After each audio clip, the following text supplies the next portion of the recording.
Hey everybody, welcome to the latest and greatest episode of the Bark Report here with Mark Baruth. I'm CEO of Coopable, and man, we have an incredible guest for you guys today. So excited. We keep getting better and better every week, I feel like, with this podcast. We started off super strong and we've just maintained a super high level, but this might be the best one yet. So no pressure, Hunter. Yeah, Uh, I'll try to but live up uh, to it. right? But today we are so thrilled to bring one of our good friends and colleagues in this industry, Hunter Allen from Capital One. You've got a really long and impressive title. I'll let you go over all that. But Hunter works Capital One Auto Division in the advertising sector. And so we thought we'd bring you on today, Hunter, to talk to us about all the amazing things that Capital One is doing in this space, not to mention all the data and the research and everything that you guys have. So I'm really excited for this conversation. So Hunter, welcome. Tell our viewers, who is basically me and Emily and my mom, tell us who you are, where you come from, and what you do for Capital One. Awesome. Well, thanks for having me, Mark. Mrs. Baruth, nice to meet you. We so Hunter Allen, I've been at Capital One for about 8 years, and I work in our auto division. Broadly, Capital One Auto is historically known for being one of the bigger lenders in the auto finance space. Over the last 5 or 6 years, we've started to put technology products that help dealers market, sell cars, get more leads into their store, and ultimately convert those leads into sale. And so I've been working with what we call Navigator Platform for about the last 5 years now. I actually started my career as a lawyer, practice in private practice, came to Capital One 8 years ago, and have been in product for about the last five, working to build these products for car dealers. And then for the last year, have been leading our strategic partnerships team. So working with some of our bigger vendor relationships, some of our bigger dealer relationships, and other technology providers in the industry that come together to build the platform that we've built for dealers. Awesome. What a bio you've got. Talking about your background, I believe Thomas Jefferson also attended your alma mater, for law, if I remember correctly. He did, yeah. So Thomas Jefferson went to William and Mary Law, where I went to law school. George Washington got his surveyor's license there, so we sort of claim him. Although I don't know how much you can claim a surveyor's license, but yeah, historically a great legal program, and it was a lot of fun. At some point, I'll regale you with stories of going to law school in Colonial Williamsburg, but it was a neat place to be. Please do. I would love to hear those stories someday. There was a great anecdote that John Adams and Thomas Jefferson disagreed on whether or not the Declaration of Independence should say inalienable versus unalienable. And apparently, John Adams thought it should say unalienable, and Thomas Jefferson thought it was inalienable. And he said, "Well, I did go to William and Mary," and John Adams was like, "Well, I went to Harvard," and so they had quite a battle back and forth on that. So, but for the record, I agree with Mr. Jefferson. I think it is inalienable. So, There you go. moving on. So yeah, great background and a very unique and interesting one too. I don't know too many lawyers who go from private practice, to working in automotive. So I know your perspective is really unique, and I know we'll get to dive into a lot of that today. So obviously, Capital One, over the time that you and I have known each other for a while now, I've learned some really cool things about the way that Capital One does marketing. So Yeah. just from a perspective of Capital One, not as a bank, but as a marketing company. I think I heard you say that once in one of your sessions I Yeah. attended, that you're kind of a marketing company that happens to do banking. And I think that's really wild to think of it that way, but it's definitely true. And the budgets that you guys spend on marketing are probably greater than the value of some car companies. So I think you are well positioned and to be experts in this field. So I just want to throw a few thoughts out at you and see where it is, because a lot of car dealerships, I think, are, like you said, they see Capital One as a lender first, Yep. perhaps, Yep. but the Auto Navigator platform is so cool, and I'm a big fan of it. I've actually used it to buy a couple cars myself over the course of the few years before I even got to know anybody at Capital One. So So I'm really excited to hear your thoughts on advertising and marketing in general. So from your perspective, leading the partnerships channel and working with very large vendors and working with larger dealer groups, what are you seeing as far as the biggest shifts in automotive marketing and advertising in 2026 versus maybe, 12, 18 months ago? Yeah, it's a great question. Um, Let me back up to the comment you made about Capital One being a marketing company. Sure. Um, one of the value, one of really the way we got started in this space is as we were building products for dealers, we're always asking ourselves where are the places where just by virtue of who we are, in the scale that we have, in the data we have, where can we sort of use things that we're already particularly good at and bring those to our dealer customers? So, like you mentioned, we spent I think 4.5 billion in marketing last year as a company. We sent like 70 million pieces of direct mail in the auto Wow. business, and so one of the advantages is we come with a scale that almost nobody else has. We've got this massive pool of customer data that we can use to enable our dealer customers to market better. And so all of those things are really, if you think about it, we are going through this digital transformation on our own. And then we're able to turn around and lend that expertise to our dealer partners. And so Mm, it's not only sort of this is what we think you might ought to do. This is what we've done, yeah. and so we can share with you what's worked and we can bring some of that expertise and scale to you. So, as we think about the biggest shifts, uh, you know, I expect none of these are revolutionary, but we see it at such a massive scale internally. Number one would just be the shift to digital formats, right? I think if Mhm. you look about, maybe 3 to 5 years versus the last 18 months, but the prevalence of digital advertising is totally changing the game, both in terms of the number of channels you have to think through, but the data you're getting back or have the potential to get back, and just the different ways you need to think about both measuring the outcome of your advertising, um, but also the actual outputs. Like, how do you actually, with direct mail, you knew exactly, I mean, you could actually get the address of Right. everyone you advertise to. Now, with some of the social media advertising and some, Google, you're basically committing a spend, and in many cases, you don't know even the channel or the place where that is going up. And so I think the shift to digital has made the advertising world just infinitely more complex. And I would say that's one of the shifts we've seen. Um, I think the other is that, with AI, with, we made it like 5 minutes into the podcast before I said the word AI, so that feels pretty good.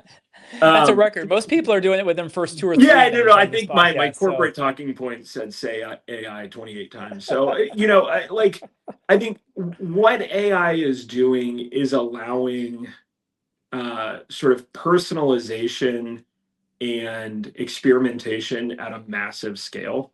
And so I think there's a lot that's really exciting just in terms of our ability to experiment, but also to end up with an incredibly personalized message, just because like sort of the scale of compute has gone off the charts in the last 2 years. And so I think the shift to digital is making the world more complex, but then the computing power is enabling us to use that complexity to drive really cool customer outcomes. that's fascinating to think about. We've had like I mentioned, almost everybody that we've talked to in the last few episodes has mentioned AI in some way, shape, or form. Yeah, Because it is such a hot topic in the industry. And I think a lot of dealers are wanting to use AI and they're wanting to be on the bleeding edge of technology, but they don't know where to start. yeah, And they're like, I use AI to find what restaurant I should go to tonight, and that's about all I got, right? So when you talk about complexity and personalization, I think that is a really strong insight. And the data that dealers have at their fingertips now, from a first party data perspective, is yeah. immense. right? Yep. And immense. So when you're talking about, the black box that can be digital advertising, and I think that Google Performance Max is probably the best example of this, right? You're just Totally. throwing as much money as you can at something, and you're like, Google, do your thing. I hope, and we hope it goes well. When you're looking at just advertising in general, and you talk about being able to take that data and internalize it, and then be strategic and tactical with it. How do you see, not only Capital One doing this, but then scaling that down to a single point dealership, using the tools of an LLM or an artificial intelligence to really hone in and focus in on that target audience? Yeah, I think it's a great question, and it's kind of one of the key questions. So let me put the LLM part aside for a second and just talk about like how should you be thinking about measuring advertising Sure. ROI. One of the challenges um, with a smaller or a less sophisticated partner is that they're gonna, and PMAX is maybe the greatest example of this. You're committing a spend, and it's easy to get sort of focused on these vanity metrics, right? Like cost per click, Hmm. maybe impressions even. And if you're not historically used to measurement at scale, you can go, oh, well, here's the report I got, and you're passing it along to the dealer, and they're going, okay, that's a lot of impressions. Is that good? And you're comparing things like cost per click, and many vendors can even show you a really positive cost per click and can say, well, hey, I'm way cheaper on a cost per click basis. The problem is dealers don't make money on clicks. Yeah. They make money on car sales.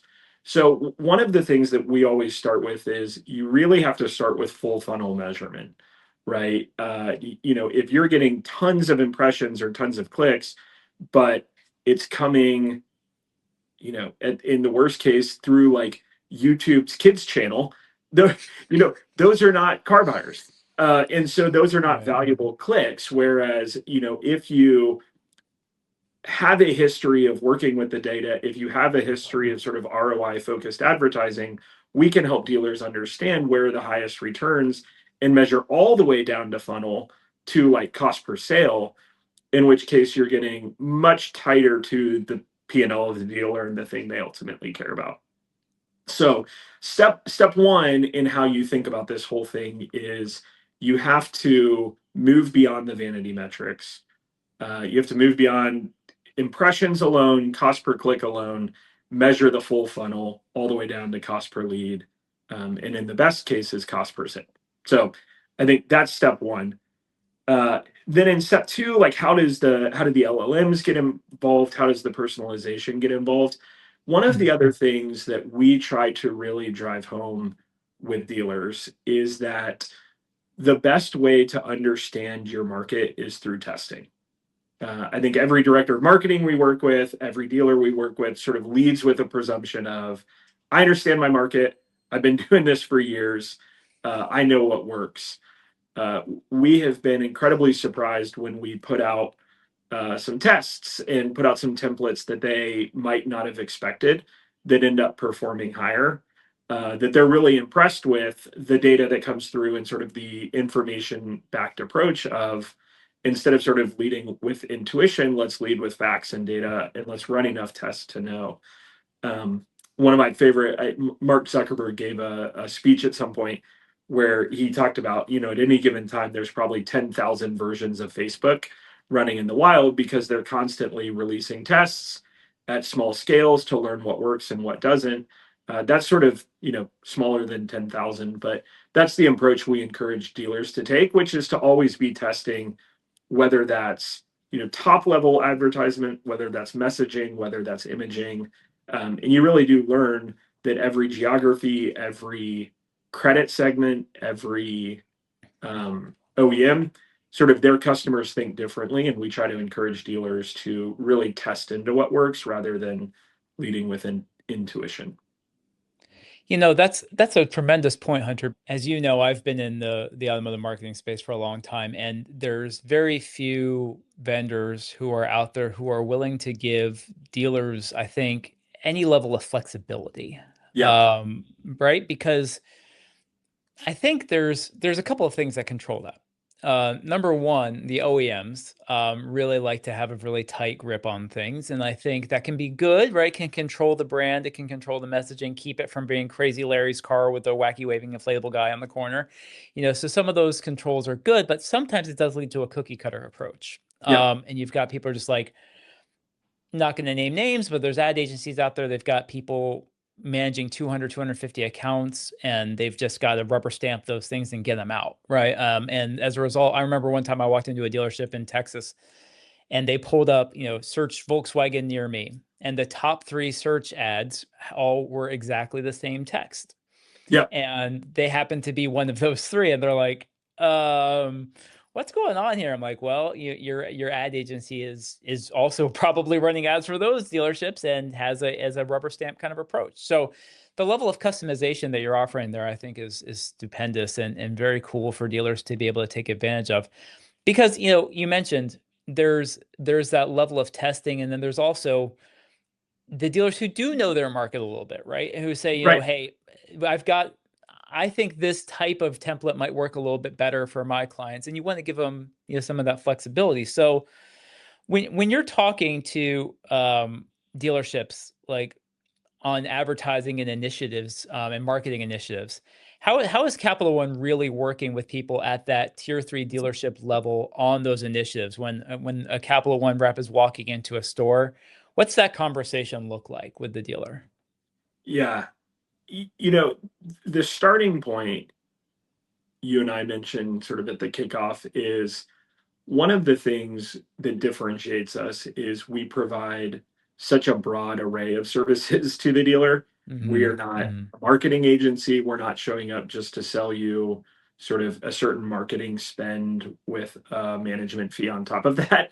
And Hmm. so the starting place is really how do we be a good partner to you, the dealer, across everything that it is we do? We happen to have a great lending program we want to work with you on. We happen to have good digital retail tools. We happen to have Auto Navigator, where we have a bunch of leads for you.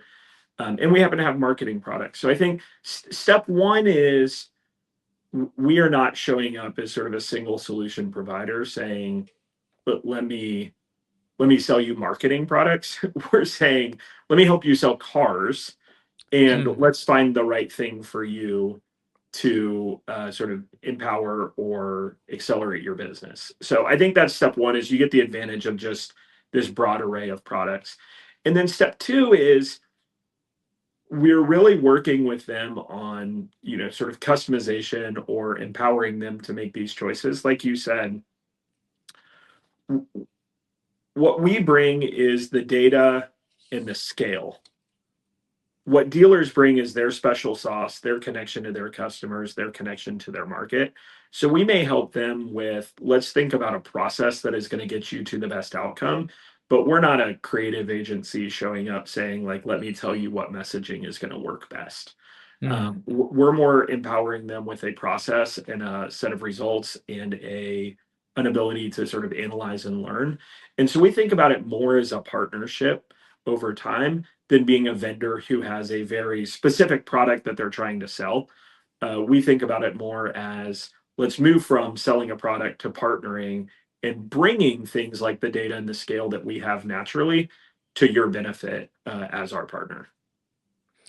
So data and scale, I think, is a really cool kind of framework for that. Yeah, And yeah, and thinking about, if you're a dealership, um, and you're trying to leverage data, but maybe you just don't know the best way to do that. And I think a lot of people are like, I'm gonna throw my, I mean, I've literally seen dealers do this. They're like, I'm gonna throw my CRM data file into Chat GPT, and it's gonna tell me, how I should be marketing to my clients and stuff like that. I'm like, well, prepare for a lawsuit, because I think you just violated every possible personal identify, PII law that there is. So obviously with the types of data that Capital One has, whether that's, at a level of like beacon scores, financial information, Yeah. how people shop, what other maybe products, that they're buying from Capital One. Like maybe it's a credit card, things like that. I know with a bank, you've got to be very careful about how you share information, right? And Yes. there's a lot of laws around that, and you want to make sure you're adhering to all the regulations. So when you're looking at a partnership with a dealership, what do some of those most successful partnerships look like when they're able to leverage data and scale in that way? What's the outcome? Um, let me sort of think about that in two parts. I think what's the Sure. process and what's the outcome. I think the part you mentioned is sometimes a just a total challenge to us, but I think generally it becomes a really great failsafe for dealers, which is we have to be the most regulated participant in the auto Yeah. industry, just Yes. because of how we started, because we have the bank side, because we're highly regulated, the way we treat PII, the way we treat security of data, all of those are at a level that I don't think many of our peers in the auto software industry or the auto services industry are really dealing with. So one Mhm. is I just think the brand of Capital One and our position and where we are from a compliance perspective gives dealers a bunch of comfort. We're not going to sell their data. We're not going to, use it improperly. And so from Yeah. it, so that's really step one. Then from a process, what are the partnerships that look best? Mhm. The partnerships that look best are those that involve give and take. It's not sort of here's a product we're selling, here's the price, go, or give me all your money and I'll make all the decisions and then I'll tell you whether it Yeah, worked, which is the model I think you see in a lot of places.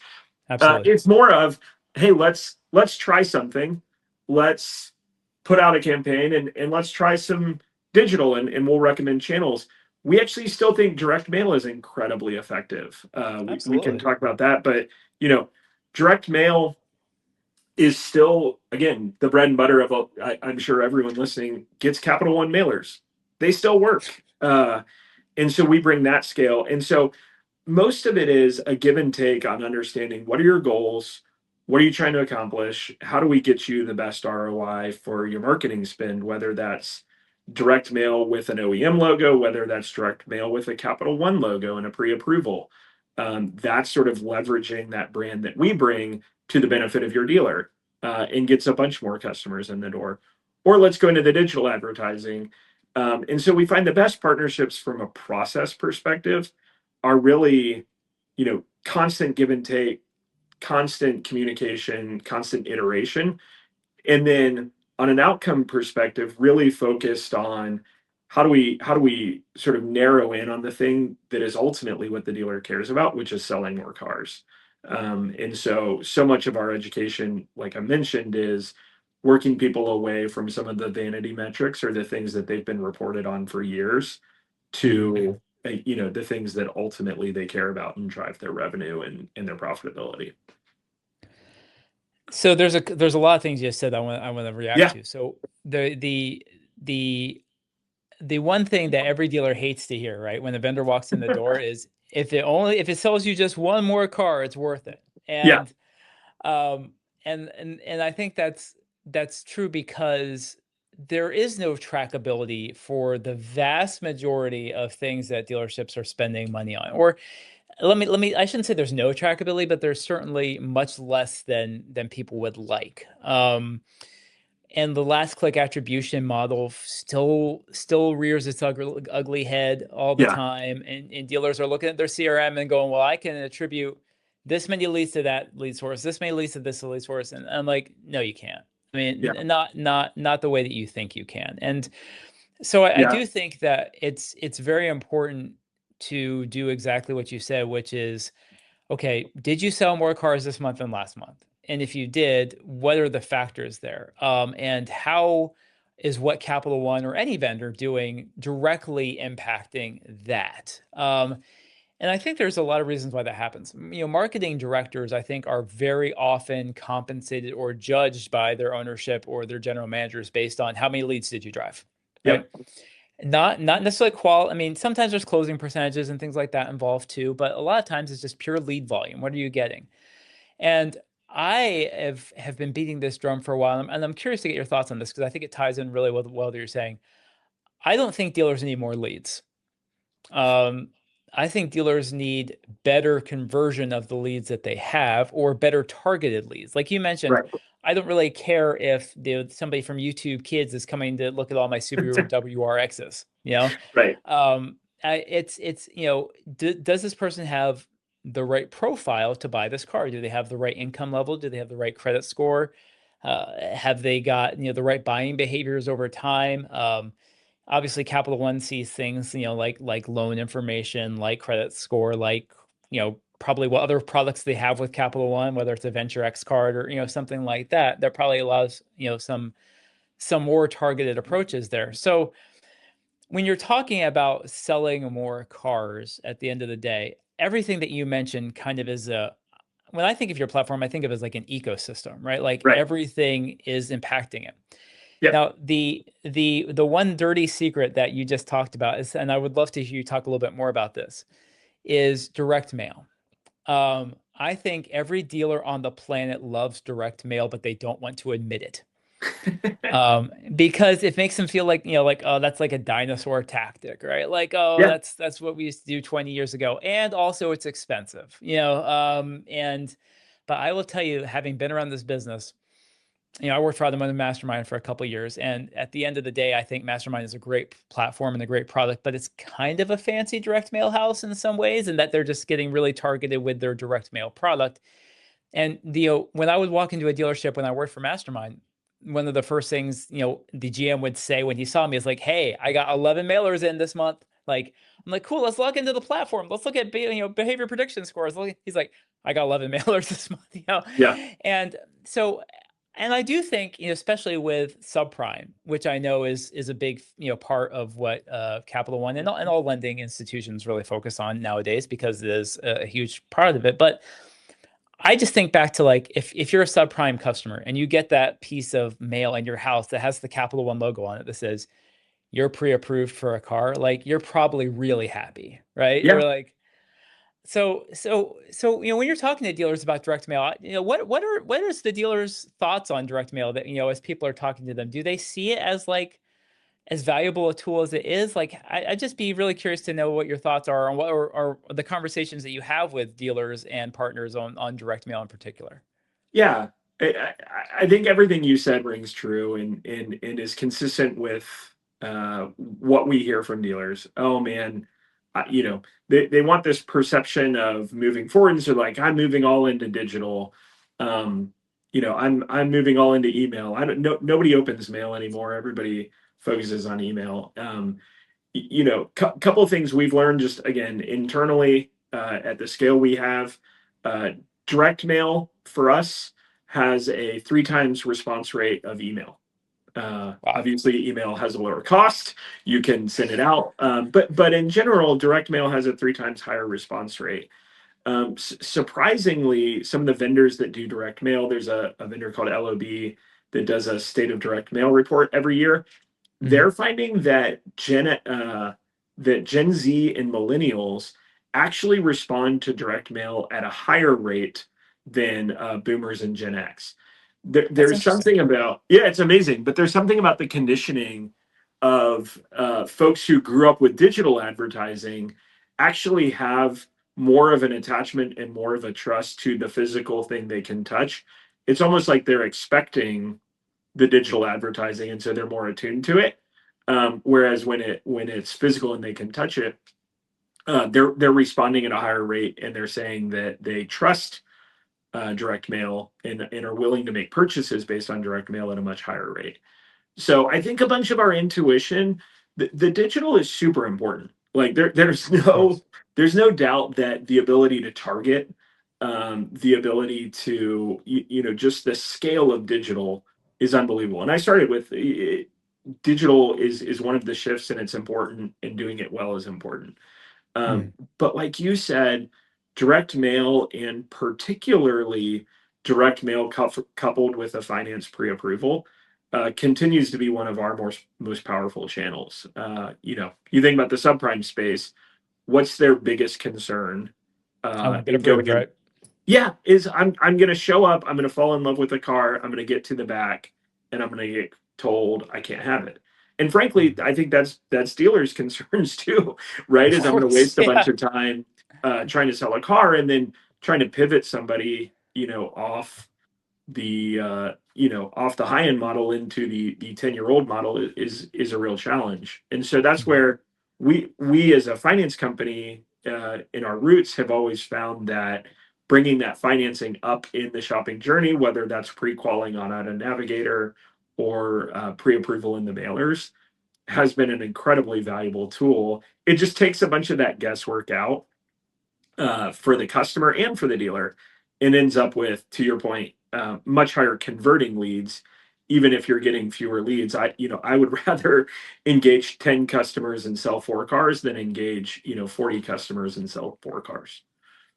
100%, right? Especially if you're limited on staff, limited on Yeah, time, limited on everything. Like you can't have people just tracking down people who aren't qualified to buy cars or who aren't going to buy cars without question. And I think that brings up a really interesting point is from a co-opable side of the house. I yeah, don't think most dealers know, and I know you and I have had these conversations, that direct mail is nearly 100% co-opable with almost every single OEM too. So it's yep, like, why would you not want to do something that has such a great return rate?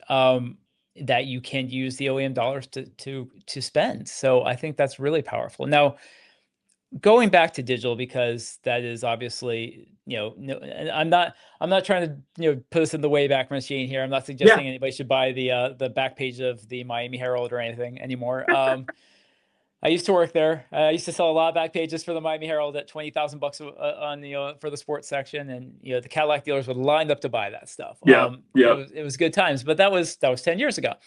Um, so what advice would you give to a dealership who wants to see better performance from their vendors? Like, what kind of questions should they be asking? What sort of details should they be diving into? Obviously, you mentioned the vanity metrics. Yep, Every vendor is going to bring in the report that makes them look the best. sure. And I think, and I'm question stacking, which I would tell a salesperson never to do. So, but my sales training backgrounds, I'm hurting myself right now. Um, but I think that's how we ended up with social advertising becoming such a huge spend for a lot of dealers, is because the cost per click is so low. Yes. And it's a really good vanity metric, right? Like, oh, I can get you to 30 cents cost per click versus $3 cost per click. Well, okay, but who cares? That click's Yep. not super valuable. So, um, and things like, one of the voices I read a lot on LinkedIn is this guy George Nenny, who talks a lot about GA4 reporting and things like that. And he found out that in PMAX, incredible amounts of budgets were going towards display advertising. Like Yes. 80% was going Yep. towards display. Um, and it's like, well, of course that's really cheap to do because, it's display advertising. So Yeah. so how should dealers be challenging their vendors to provide better results, more accurate reporting, better value? What sort of things should dealers be looking for in those conversations? Yeah, I mean, I think first and foremost is to challenge the vendor. Um, can you tell me exactly where my money is going? Like Hmm. just at the Hmm. at a most basic level, can you tell me where my money is going? Is it, to your point, is it display ads? Is it shopping ads? Where is the traffic that I'm generating on a digital side? So number one is like, where's my money going? Number Hmm. two is then where is that traffic going? Hmm. One of the challenges with the display ads and a lot of the PMAX money that folks are spending is it's landing on the homepage or the SRP, which then you're challenged with your own website's conversion challenges versus Hmm. a shopping ad that's landing somebody on a VDP that is much higher converting and has much higher sort of engagement. And so number one is, can you just tell me where my money is going? Number two is then like, can you tell me, this is to the GA4 tagging, can you tell me where that traffic is landing and how it's performing? And then number three is integrated, and that is then how is that traffic actually performing from an outcome basis, right? How Mhm. many of these people are turning into leads? How many of these leads are turning into sales? I think that's where you have to start. And if you can't get sort of answers to those questions, that's your biggest challenge. But then once you've gotten answers to those questions, then the conversation becomes, what do we need to be doing differently? Where do we need to be increasing? Where do we need to be turning off? Um, that should be the sort of conversation and give and take you can have with a vendor who's taking in the kind of money we're talking about in dealer Mhm. advertising budgets. Yeah, it's not cheap, right? I mean, we're managing right now about $360 million of co-op spend every year. And I know It's that is a amazing. drop in the bucket compared to, Capital One's marketing budget. Right, right. But it is a lot. And you look at how are dealers really measuring any sort of return on investment for that? And I think it's challenging because the vendors are, like I said, they're always going to tell you that what they're doing is working. And I always have so much respect for a vendor who's willing to come in and say, we need to track and adjust here because what we Yeah, did or what we're doing is not performing the way that we all hoped that it would. And so when you have that kind of legitimacy, I think it's really, really important because the dealerships need to be able to trust that, like you said, where's my money going? How's it being spent? How is it impacting things? That's just fundamental stuff. And I feel like too many vendors are willing to, put that behind the curtain. Like, yeah, pay no attention to that, right? But let's look at these really cool dashboards that we've put together for you over here. yeah. Pay no attention to the man behind the curtain. I had a Um, I had a dealer tell me one time, he was like, "Man, if I sold every car that a vendor told me I sold, and added them all up, I'd have sold like 1,500 cars last month." And he was like, "That's just not like."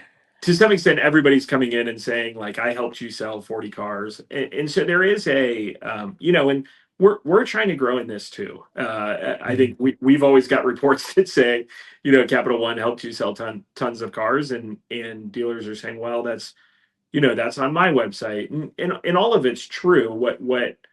Um what they really need is somebody who's willing to partner with them and saying, okay, let's look at the whole picture and let's figure out where you're spending your money and how we can help, if at all. And if we don't have the best product, great, like go use the other one. What we want is them to succeed, but I think you have to walk in with that posture. So, given that attitude, what are you most excited about? Thinking about, we've talked a lot about how things used to be. We've talked a lot about how things are today. What are you most excited for in the future of automotive advertising here in the next 2 to 3 years? That's a great question. I do think, as I mentioned back at the beginning, I do think some of the technological tools and the compute power are going to allow customization and scale really at a level we have not experienced. I don't exactly know how it will look, but I do know that as compute and these tools get more sophisticated, it will allow significantly greater levels of personalization. Um, Again, within the regulatory rules. But I think as I think about a future where a dealer can take a data backed approach, and that approach ties to really a local market, but also an individual or small segment of shoppers.